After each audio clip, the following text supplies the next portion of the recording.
Bismillahirrahmanirrahim and Assalamu alaikum everyone. My name is Mahnoor and I am student of batch 9. I am doing MS chemistry and today my course is material chemistry. Today my topic of presentation is basically nanogenerators as zero power sensors. Let us see what are nanogenerators and why nanogenerators are termed as zero power sensors. Let's start the topic. Let's see what are nanogenerators.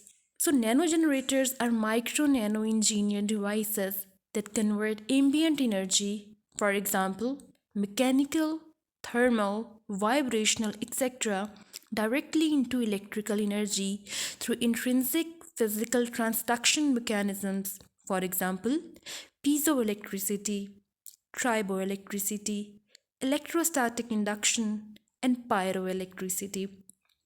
Unlike conventional power sources, for example, energy based systems can operate autonomously without external power supplies, making them ideal as zero power or self powered sensors for distributed sensing architectures, especially in the Internet of Things environment.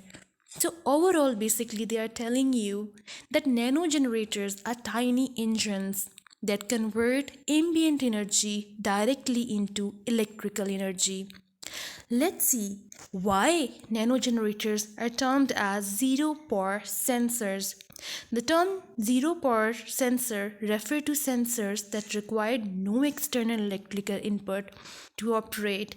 Their sensing and signal generation are enabled by harvesting energy from the measured physical stimulus itself. Nanogenerators accomplish this by transducing environmental energy directly into electrical output that can be used for sensing or limited computation without batteries. It means the basic fact here is nanogenerators are called zero power sensors because they work without batteries and they harvest energy from the measured physical stimulus itself. Now let us see the physical mechanism underlying nanogenerators. Number 1, piezoelectric nanogenerators. Piezoelectric nanogenerators exploit the piezoelectric effect where mechanical stress induces electrical polarization in non-centrosymmetric materials. When vibrations, pressure, or biomechanical motions interact with a pang, that is piezoelectric nanogenerator, electric charge is generated proportional to the mechanical input. Piezoelectric materials such as zinc oxide, PVDF, and PZT are widely used in flexible pang designs. What are the key attributes for it? Number 1, it provides high sensitivity to mechanical stimuli. Number 2, it functions as self-powered tactile, motion, and health monitoring sensors. Number 3, it is suitable for wearable and conformal designs. Let us see what are triboelectric nanogenerators. So, triboelectric nanogenerators function by coupling contact electrification and electrostatic induction. When two materials with different electron affinities contact and separate, surface charges are generated. Relative motion or vibration between contact surfaces create alternating current. So let us see what are the key attributes for triboelectric nanogenerators. Number 1, they are excellent for low frequency mechanical energy harvesting. Number 2, applicable in wearable sensors, environmental sensors, and structural health monitoring. And number 3, it can be tailored with diverse materials and surface microstructure. Now let us move toward the electrostatic and hybrid nanogenerators. While less common than PANG and TANG, that is piezoelectric nanogenerator and triboelectric nanogenerator, electrostatic nanogenerators leverage variable capacitance effects. Hybrid devices combine multiple mechanisms. For example, piezoelectric plus pyroelectric or piezoelectric plus triboelectric to broaden the usable energy spectrum. Let us move toward the nanogenerators in zero power sensing paradigm. Number one, self powered sensor functionality. Nanogenerators embedded with sensing capability are often referred to as self powered sensors because the energy harvested from the measured physical phenomenon is simultaneously used to power the sensing process. Unlike conventional sensors that rely on external power, here NG sensors generate their own electrical output directly from stimuli such as motion, vibration, airflow, or gas concentration. Recent explorations demonstrate that NG based sensors from physiological monitoring, environmental monitoring, and structural state observations without external batteries. That's a plus point. Let's see the scientific and technological drivers from 2023 to 2026. Across 2023 to 2026, research emphasizes has sharpened on the following drivers for NG development as zero power sensors. Number one, their sensitivity and performance, optimizing material to maximize voltage current outputs for reliable sensing. Number two, broad application scope, where from wearable health devices to environmental gas sensors powered by wind driven tank, that is triboelectric nanogenerators. Number third, additive manufacturing and fabrication innovation. Here, 3D printing and additive processes are enabling complex geometries, multiple material integration, and scalable production of nanogenerators with enhanced performance matrices.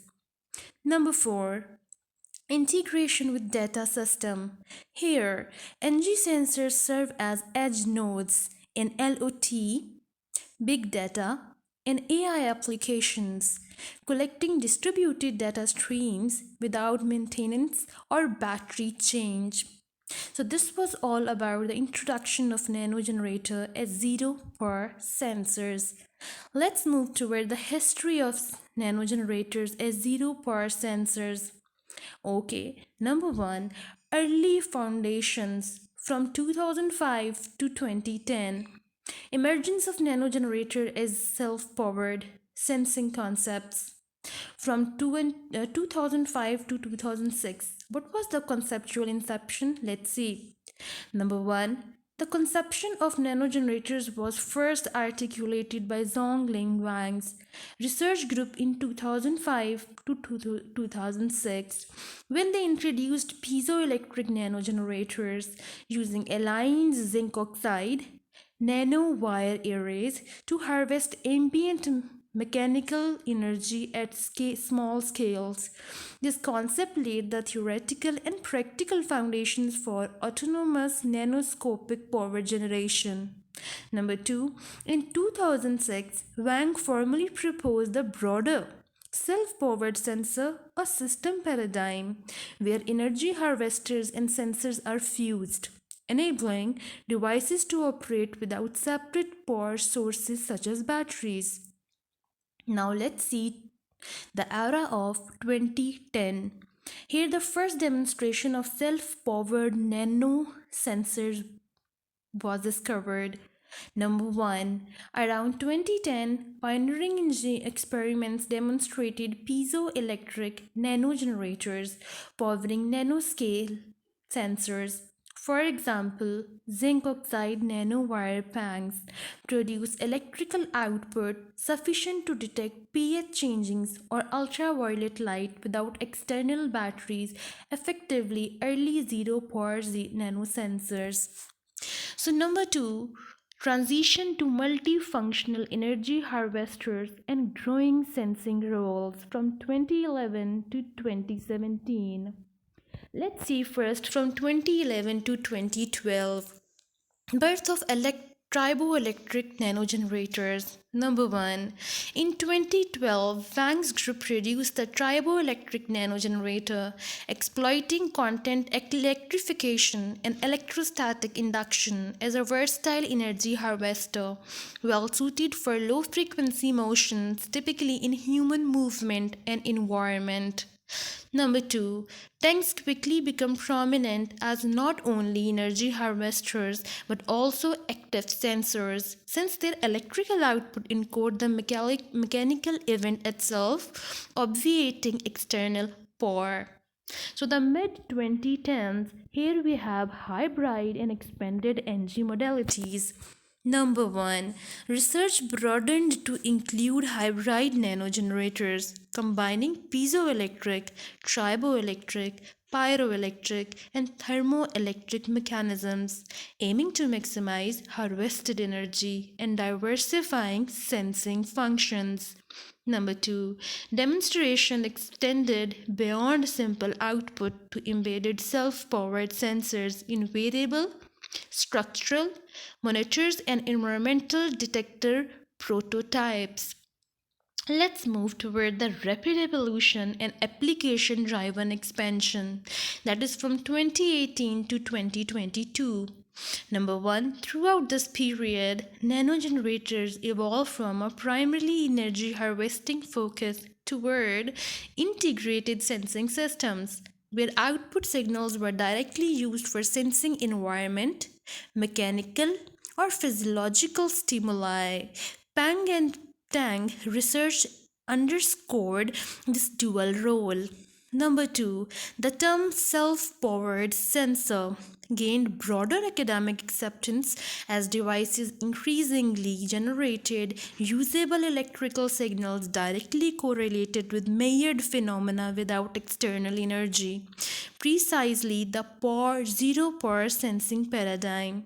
Number 3, material science innovations, for example, flexible substrates, composite films, enabled more sensitive and rugged energy sensors for human motion, pressure, wind, and vibration. Let's move toward the consolidation and advanced energy sensors, that is from 2023 to 2027. Let's see from 2023, that is comprehensive material and mechanism optimization. Number 1, piezoelectric, triboelectric coupled nanogenerations. So here were symmetrical reviewed, showing advances in material design and interface engineering to improve the performance of self-powered sensors. Number 2, variable self-powered sensors based on Pang and Tang processed significantly in sensitivity, flexibility, and integration with IoT system. So now let's see 2024 to 2025. Let's see the hybrid and enhanced performance devices. Number 1, advanced energy sensor structures such as hybrid nanogenerators with engineered surfaces, for example, micropyramid topography, delivers substantially higher electric output, enabling robust zero power sensing. Number 2, gas sensing. Gas sensing with tank based nanogenerators was explored from environmental monitoring, demonstrating the growing portfolio of self powered sensing applications. And the last we have 2025 to 2027.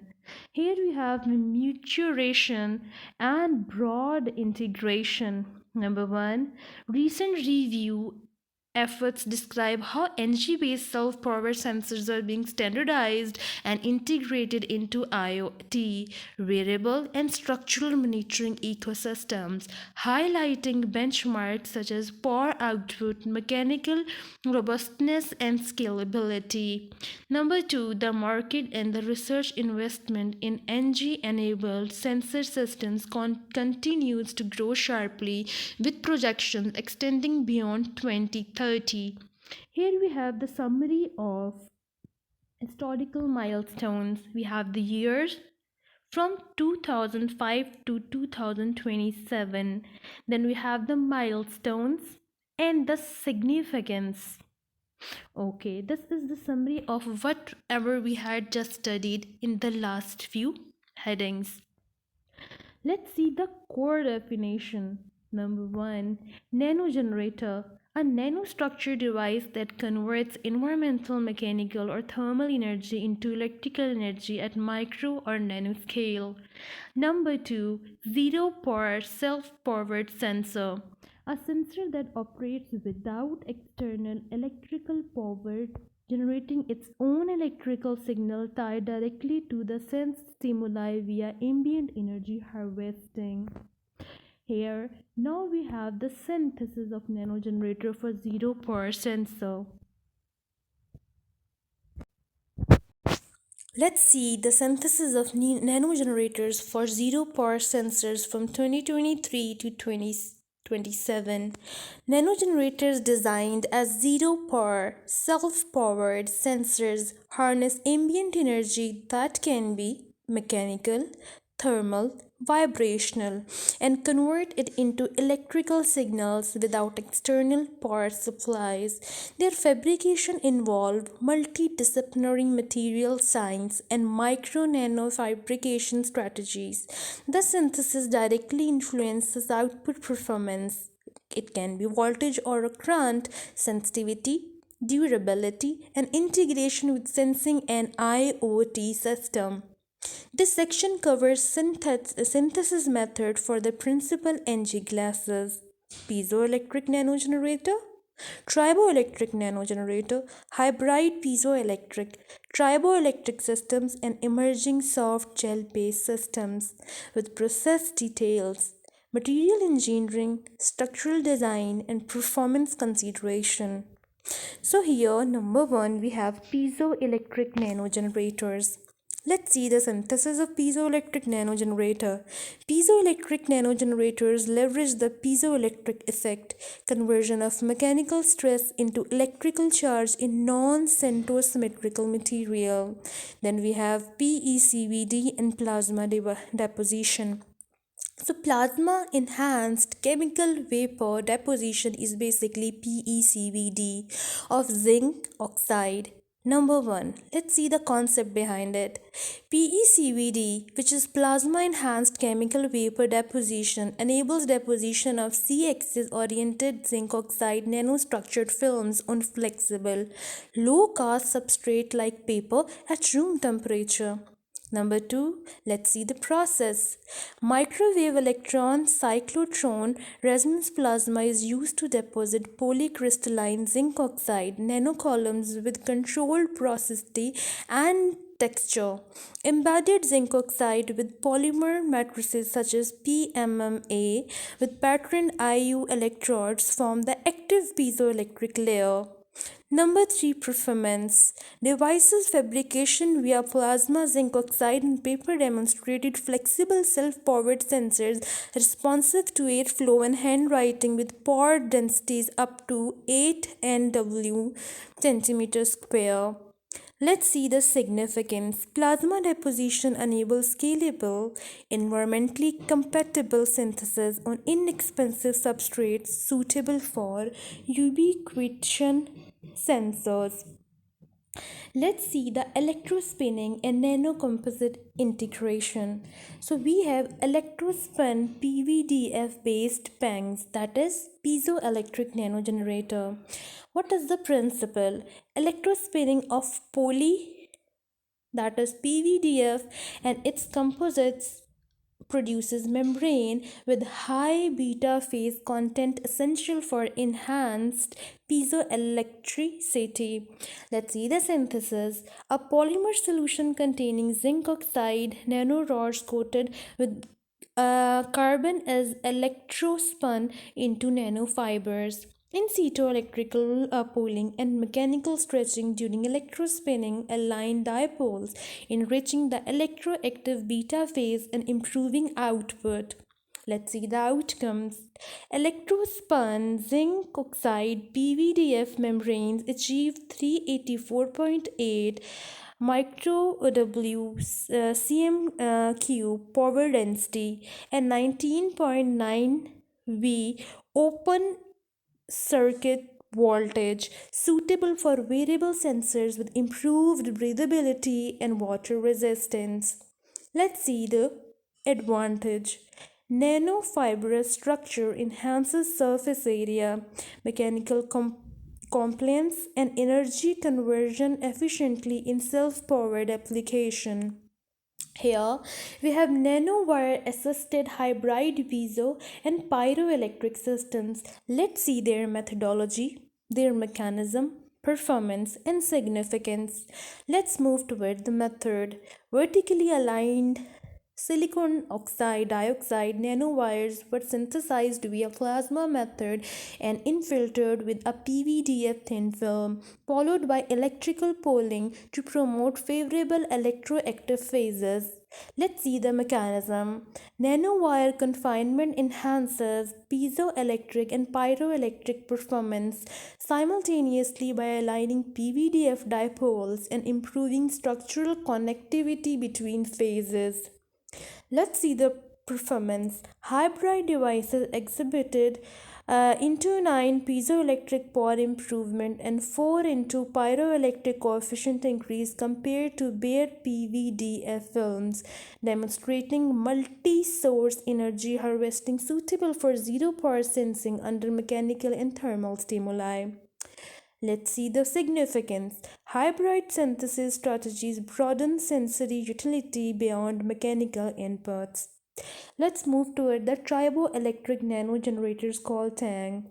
Triboelectric nanogenerators operate on constant electrification and electrostatic induction, generating charge when two dissimilar material contact and separate.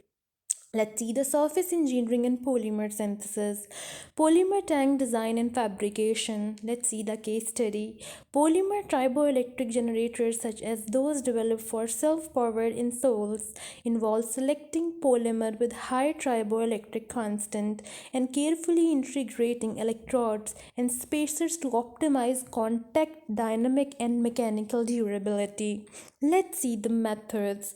Films are fabricated by casting, molding, or lamination, followed by surface conditioning to enhance effective contact area and charge generation, such as tanks can function as self-powered pressure and motion sensors embedded in a variable system.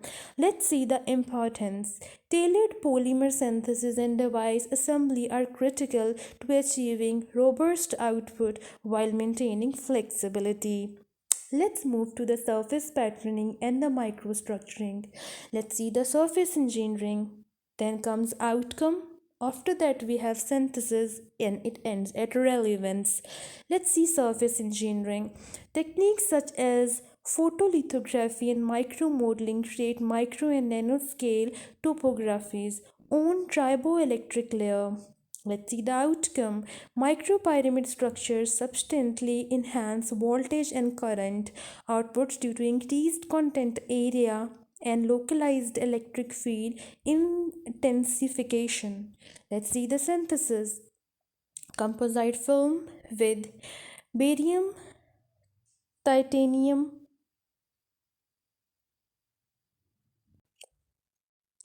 Let's see the synthesis. Composite films with these particles in PDMS are patterned and crystallographically characterized to optimize charge separation and material stability. Relevance. Surface morphology engineering significantly improve NG performance for zero power sensing, particularly in variable and flexible electronics. Now let's see gel-based and soft triboelectric systems. We have hydrogel, inogel, triboelectric layers. Let's see the concept. Soft materials such as hydrogels and inogels combine elasticity, conductivity, and stretchability. These are synthesized via physical or chemical cross-linking, solvage exchange, and incorporation of conductive fillers that can be carbon nanotubes, graphene, and enzymes. to create highly compliant triboelectric layers. Let's see the properties. Gel-based tanks exhibit outstanding mechanical adaptability that can be bending or stretching and maintain high energy conversion efficiently, making them ideal for flexible self-powered sensors in biomedical and wearable applications. Then we have synthesis considerations. The choice of gel monomers, cross-link densities, and filler dispersion must be optimized to balance mechanical compliance and triboelectric charge density. Let's move on to significance. Gel-based system expand tank, that is triboelectric nanogenerator applications in dynamic soft interface sensing domains. Now we have hybrid nanogenerators. Hybrid nanogenerators combine piezoelectric and triboelectric mechanics to broaden energy transduction capabilities and improve electrical output for sensing. Let's see their composition and integrated films. Number 1 approach. Hybrid devices often integrate electrospun piezoelectric nanofibers, that is PVDF, within a triboelectric polymer matrix, that is PDMS, to simultaneously exploit both charge generation mechanisms. Number 2 synthesis. Electrospinning produces PVDF nanofibers with high piezoelectric beta phase, then these fibers are embedded in PDMS, forming a composite surface that presents rough morphology and robust mechanical coupling. We have the outputs and the note. Let's see the output. Hybrid systems deliver enhanced output compared to individual PANG or TANG devices and are particularly suited for the high sensitivity self-powered sensors in wearable electronics. Let's see the note. These synthesis strategies integrate two energy conversion principles within one architecture, effectively maximizing output without external power. Let's see the additive manufacturing and advanced fabrications. Number 1, 3D printing and direct write processing. Number 1, AM methods. Techniques such as fused deposition modeling, direct link writing, stereolithography, and digital light processing are increasingly employed to fabric NG structures with complex geometries and controlled topologies. Number 2, synthesis benefits. AM enables rapid prototyping of material composite integrated electrons and precise surface features that enhance triboelectric piezoelectric performance. Number 3 is material challenges. Developing printable link with compatible rheological properties, appropriate fillers, and post-processing step is essential to achieving high energy performance. Last, we have the significance. Here they are discussing that additive manufacturing democratizes energy fabrication and accelerates customization for integrated center arrays in LOT and distributed sensing network. Let's see the emerging techniques and mechanical enhancements. Number 1, functional filler and charge boosters. Number 1, ferroelectric pneumatic liquid crystals. Incorporating high polarization fillers like ferroelectric pneumatic liquid crystals into PVDF matrices dramatically amplifies triboelectric charge density and polarization alignment, leading to drastic improvements in open circuit voltage and power density. Number 2, implication. These advanced composite strategies push the performance boundaries for high output, battery free sensors, and open new avenues for the soft self powered devices interfering with electronic and IoT system. Let's summarize the synthetic methods. We have all the methods here which we just studied, all the materials here which we just linked with these methods. We have the key features again linking with the method and materials, and at the end we have the sensor relevance.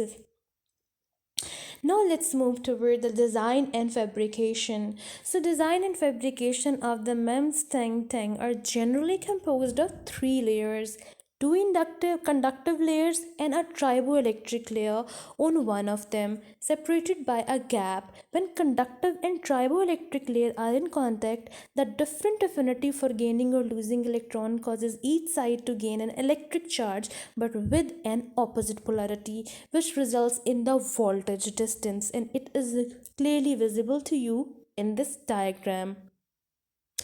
In this diagram, it is clear that how the conductive and the triboelectric layer are in constant, and how the different affinity for gaining or losing the electron causes each side to gain an electric charge but with an opposite polarity, which results in voltage difference. Okay, so let's move further. This is the overall explanation of what we studied. Let's see. Fabrication that we just see start with deposition 1.5 to 1.7 micrometer meter of aluminum nitride. IAN was selected because of its enhanced edge selectivity, which will be key for the following step. The bottom conductive layer is then formed by the DC magnetron sputtering. Chromium is sputtered for 2 10 seconds at a pressure of 10 motor, followed by the sputtering of AI for 1235 seconds at the same pressure. The CR chromium layer improved the stiction of the AI layer to the wafer.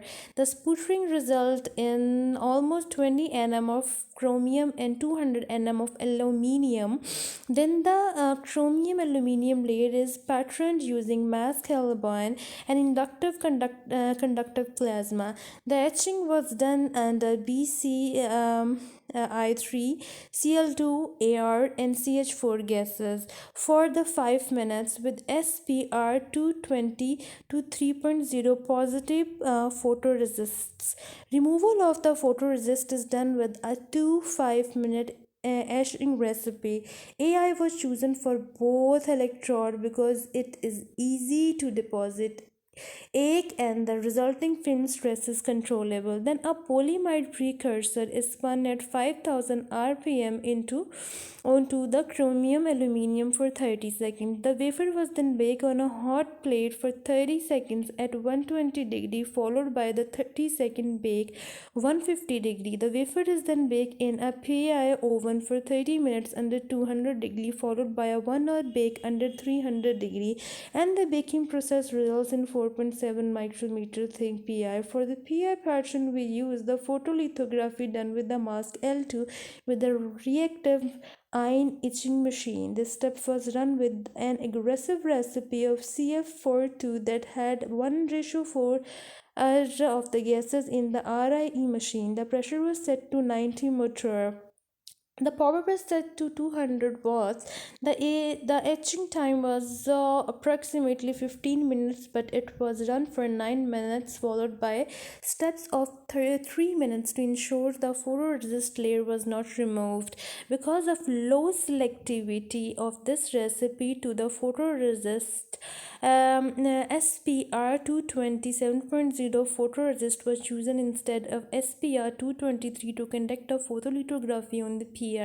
Removing this photorest after completion cannot be done with etching because it will attack the photorest and the polyimide layer. Instead, the wafer was submerged into microposite 1165 photoresist remover solution for a day and then washed with isopropanol solution.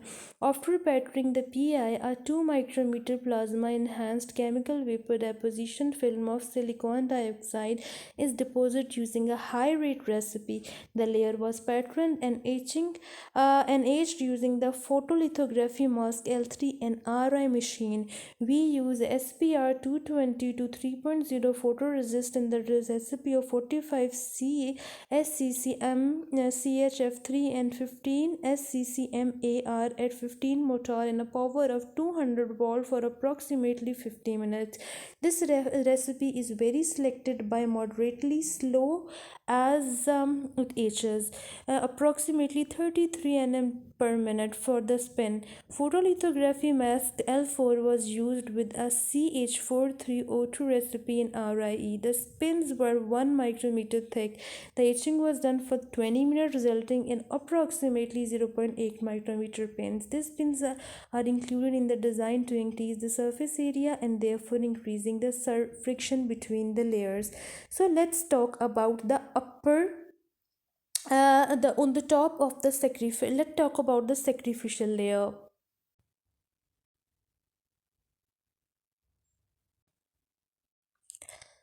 So let's see the sacrificial layer. On the top of the sacrificial layer, chromium is sprouted for 150S followed by Al for 1000S at 5 motor.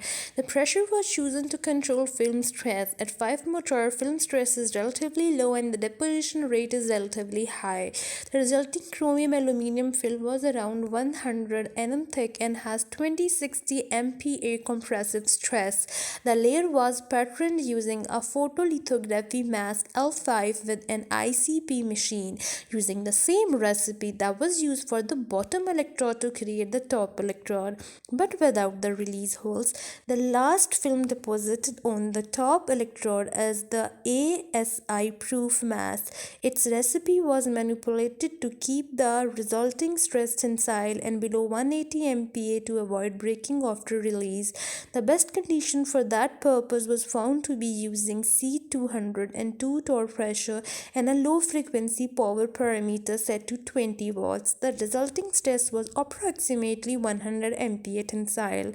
Deposition under these parameters for 30 minutes results in about approximately 1 micrometer thick ASI. Photolithography mask L6 and RIE were used for patterning the ASI to open contact, that is wiring pad. The RIE recipe consists of SF6O2 mixture for isotropic silicon etching and the photoresist was SPR220 to 3.0. As the recipe selectively for ASI is high, this recipe is also very fast and only 2 minutes were required to remove the ASI and open the content. After opening content, both proof mask and the conducting layer on the top are aged again to form the proof mask layer and the release holes. This step is conducted by photolithography mask L7 and RIE for ASI followed by ICP. After that, let's move toward the other diagram. Here what is visible to you in the diagram is MEMS tank fabrication process followed by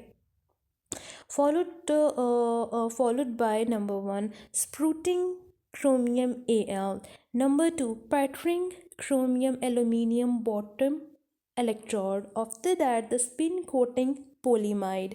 Patterning polyimide is also visible in the diagram. SiO2 silicon dioxide PECVD film deposition is apparently visible in the figure. In the diagram, patterning silicon dioxide film, and after that we have pins pattern mode etching on silicon dioxide film leading to sprottering of chromium aluminium top electrode. Then we have patterning of chromium aluminium top electrode, then leading to deposition of PECVA ADASI film. Then we have contact opening leading to patterning top electrode with release hole ending at top electrode release. This is all shown in the diagram. After that, after patterning the top layer, the wafer is diced using dicing saw and inserted into vapor hydrogen fluoride to remove the sacrificial silicon dioxide. The process takes round about 1.5 to 2 hours. After the diagram, what we have is the explanation of the diagram. What we see here.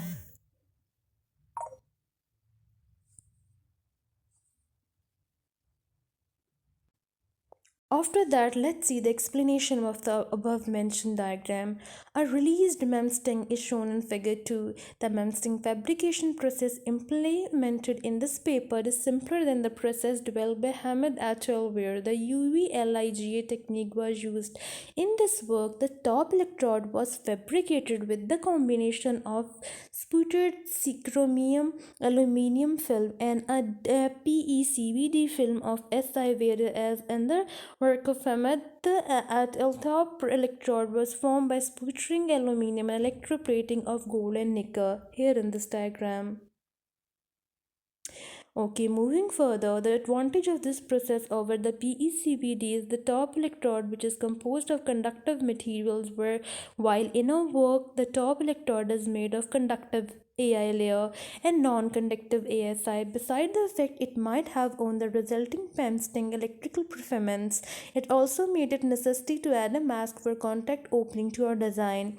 The sacrificial layer used in this work is silicon dioxide PECVD film. The film can be removed with HV in 90 to 120 minutes, while the sacrificial layer in the work of Ahmed et al. Was made of photodefinable PI that has been etched for 800 hours in high pressure O2 plasma to ensure full removal.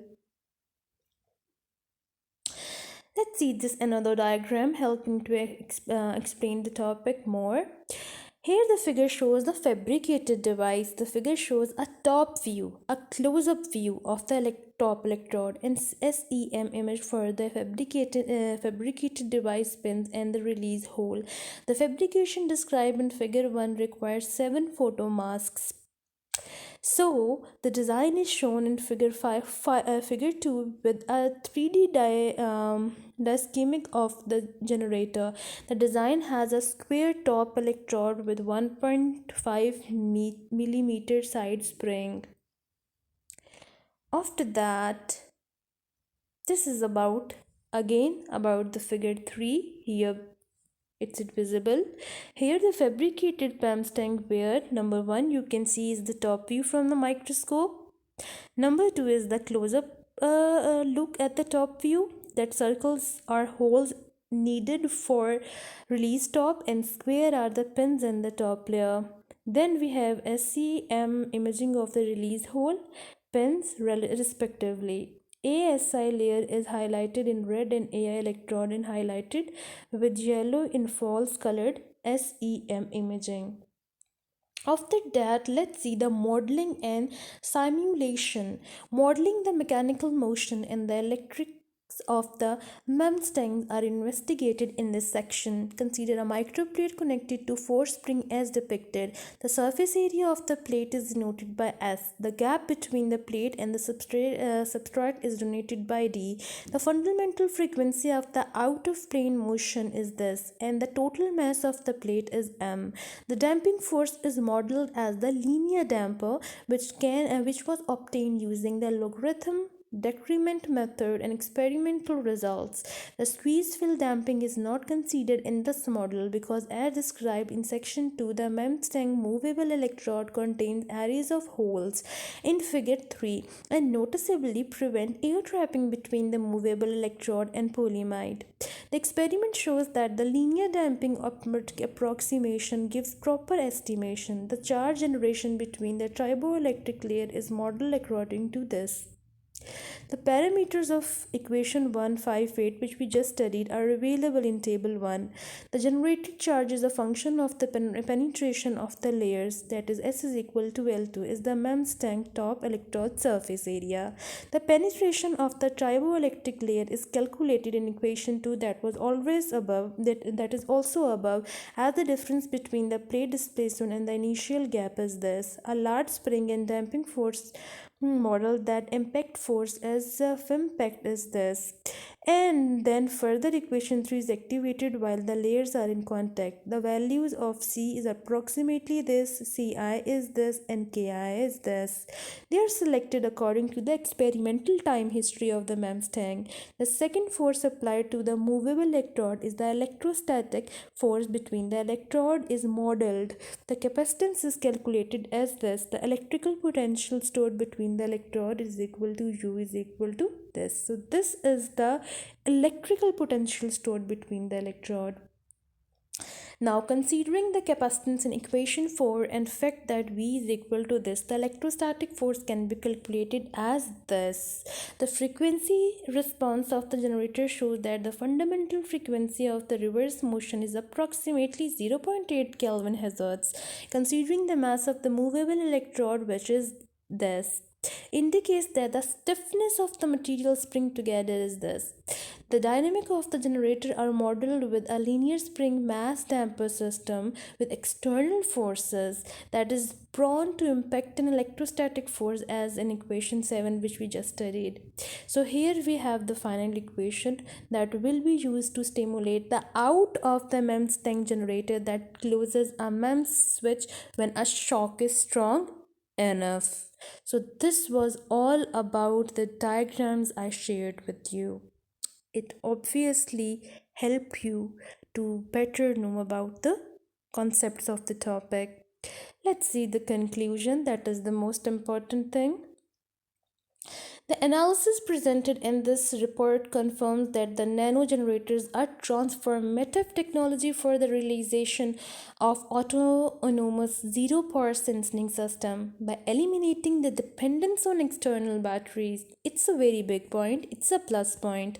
Now, the NGS addressed the most significant bottleneck in the deployment of distributed IoT networks, power maintenance, and environmental sustainability. The dual functionality of these devices acting simultaneously as energy harvesters and high sensitivity sensors allows for the streamlined architecture where the electrical signal is intrinsically correlated with the measured physical stimulus.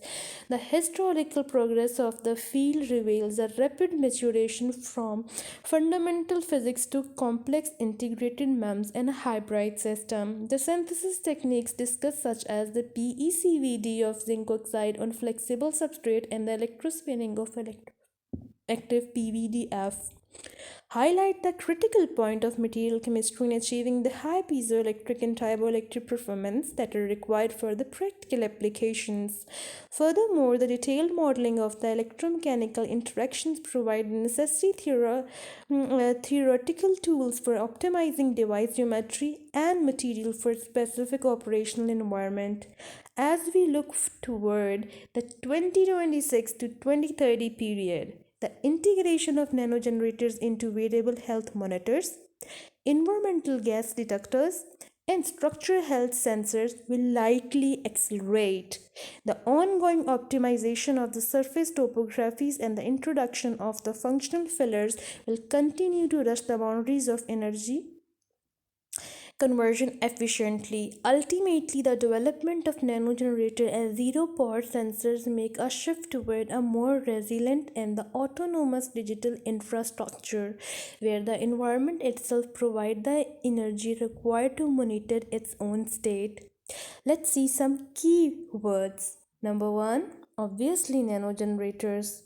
Then comes zero power sensors. We have triboelectricity, piezoelectricity, MEMS fabrication, and then ending with material synthesis. And these are all the references linking with our topic. I'm sure my topic, that is nanogenerator as zero power sensor, is completely clear to you. Okay, thank you.